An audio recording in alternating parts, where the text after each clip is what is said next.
America war సెక్రటరీపై financial times సంచలన కథనాన్ని ప్రచురించింది. యుద్ధానికి ముందు డిఫెన్స్ స్టాక్స్లో పెట్టుబడులకు ఎగ్జిట్ ప్రయత్నించారనిగా వెల్లడించింది. యుద్ధం ప్రారంభమైతే డిఫెన్స్ స్టాక్స్ పెరుగుతాయని పీట్ అంచనా వేశారని వెల్లడించింది.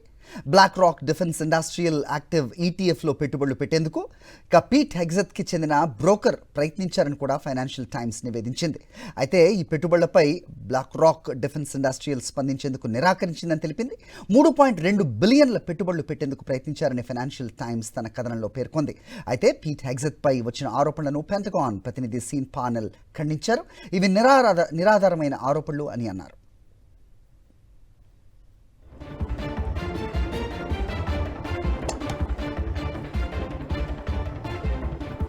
హర్మూజ్ గుండా వెళ్లే నౌకలకు టోల్ ట్యాక్స్ వసూలు చేయాలని ఇరాన్ నిర్ణయించింది. టోల్ వసూలుకు ఇరాన్ పార్లమెంట్ భద్రతా కమిటీ ఆమోదం తెలిపిందని ఇరాన్ మీడియా వెల్లడించింది. రియాల్ రూపంలో ఈ టోల్ ట్యాక్స్ ఉంటుందని తెలిపింది. ఈ నెల ప్రారంభంలో ఇరాన్ పార్లమెంట్ ముందుకు టోల్ ప్రతిపాదన వచ్చిందని, తాజాగా దీనికి పార్లమెంట్ ఆమోదం లభించిందని ఇరాన్ మీడియా పేర్కొంది. అయితే అమెరికా దాని మిత్ర దేశాల నౌకలను అనుమతించబోమని ఇరాన్ ప్రభుత్వం చెప్పినట్టుగా ఆ దేశ మీడియా వెల్లడించింది.